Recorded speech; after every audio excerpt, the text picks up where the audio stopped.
Hi అండి, welcome back to my channel. మీరు చూస్తుంది హసీనా భాష బ్లాగ్స్ 96. ఇవాళ వచ్చేసి వెజ్ నాన్ వెజ్ రెండు కలిపి కర్రీ అయితే చేస్తున్నా. చాలా సూపర్గా ఉంటుంది టేస్ట్. మీరు ఎప్పుడైనా ట్రై చేశారా? కామెంట్ చేయండి. ఫస్ట్ అయితే వీడియోలోకి వెళ్ళిపోదాం. ఈ వీడియో స్కిప్ చేయకుండా చూడండి, లైక్ చేయండి, షేర్ చేయండి, సబ్స్క్రైబ్ చేసుకోండి. ఇదిగోండి, ఇక్కడ వచ్చేసి మునక్కాయలు శుభ్రంగా నీట్గా అయితే వలిచాను. ఇంకా ఈ సమ్మర్ వచ్చిందంటే మునక్కాయలు మా ఇంట్లో నాకైతే చాలా ఇష్టము. ఇక్కడ వచ్చేసి ఎగ్స్ ఉడకబెట్టడానికి పెట్టేశాను. ఇదిగోండి పక్క స్టవ్ మీద ఎగ్స్ మునక్కాయలు కలిపి అయితే కర్రీ చేస్తున్నాను. చాలా బాగుంటుంది. చూసేద్దాం, వచ్చేయండి మీరు కూడా. వీడియోలోకి అయితే వెళ్ళిపోదాం. ఇదిగోండి ప్యాన్ అయితే పెట్టేశాను. ప్యాన్ పెట్టేసి ఆయిల్ అయితే వేసేద్దాం.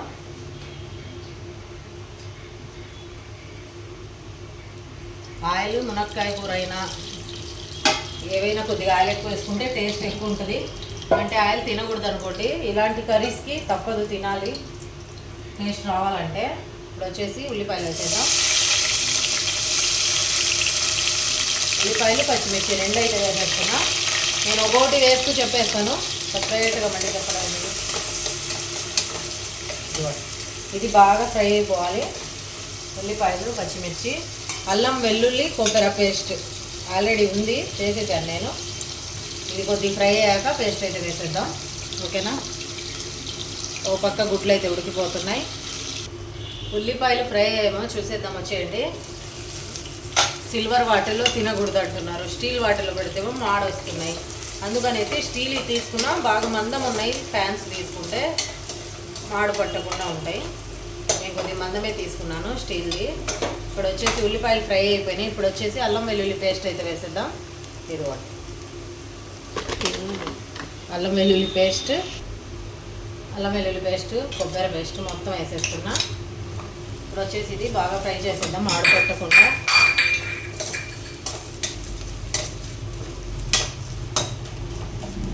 కొబ్బరి పొడి అయినా వేయచ్చు.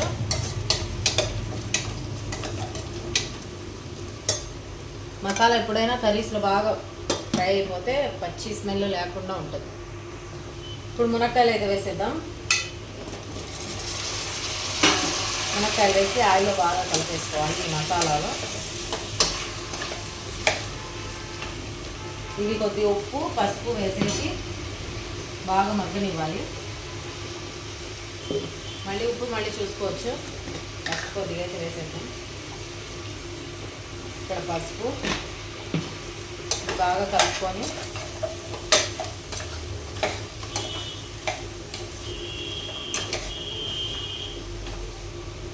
ఇదైతే బాగా మగ్గనివ్వాలి. మునక్కాయలు మసాలాలు పట్టే వరకు.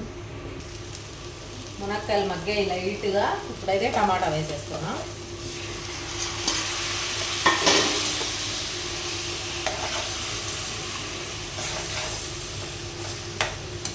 ఇది కూడా కొద్దిసేపు మగ్గనిద్దాం మూత పెట్టేసి. టమాటా మగ్గాక కారం అయితే వేయాలి.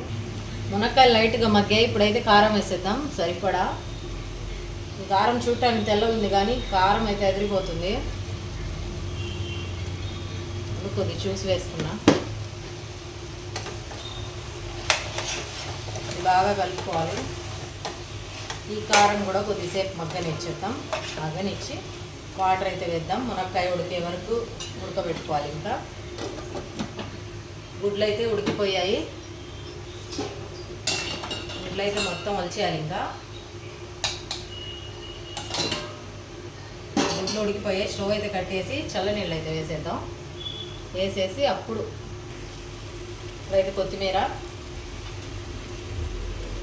కొద్దిగా ధనియాల పొడి ఇవన్నీ బాగా మిక్స్ చేసేద్దాం. కర్రీలో సరిపడా ఆయిల్ అయితే వేసేద్దాం. ఆయిల్ అంటున్నా, వాటర్ అయితే వేసేద్దాం. ఇంకా మునక్కాయ ఉడికే వరకు ఉడకనిచ్చి స్టవ్ కట్టేయాలి. లాస్ట్లో అయితే కోడిగుడ్డు కలిపేద్దాం వలిచేసి. ఒక 5 మినిట్స్లో కర్రీ రెడీ అయిపోతుంది. కర్రీ అయితే ఉడికిపోతుంది. గుడ్లు కూడా ఉడికాయి చూడండి. వలిచి ఇలా అయితే కట్ చేసి పెట్టాను. ఇప్పుడైతే కర్రీలో వేసేద్దాం గుడ్లు. ఇక్కడ చూడండి, కర్రీ ఉడుకుతుంది కదా, ఒకసారి కలిపేద్దాం. గుడ్లు వేసాక ఎక్కువ కలపాలిస్తే పగిలిపోతాయి. మునక్కాయ ఉడికిపోయింది, టమాటాలు మొత్తం ఉడికింది, కర్రీ ఆల్మోస్ట్ రెడీ అయింది. నేను కొద్దిగా గుజ్జు పెట్టాను. ఇక్కడ చూడండి మెత్తగా అయిపోయింది మునక్కాయ. మునక్కాయ మెత్తగా అవుతేనే మునక్కాయ కర్రీ టేస్ట్ బాగుంటుంది. ఇప్పుడు వచ్చేసి గుడ్డు ఒక్కొక్కటి పెట్టేద్దాం ఇలాగా.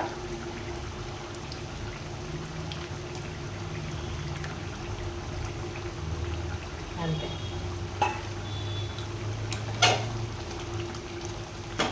Veg non veg mix curry అయితే రెడీ అయిపోయింది చూడండి. ఇక స్టవ్ అయితే ఆఫ్ చేసేద్దాం. కర్రీ మీకు కూడా నచ్చితే లైక్ చేయండి, షేర్ చేయండి అండ్ సబ్స్క్రైబ్ చేసుకోండి. మీరు ఒకసారి ట్రై చేయండి, ఓకేనా? ఈ వీడియో నచ్చితే సపోర్ట్ చేయండి. బాయ్.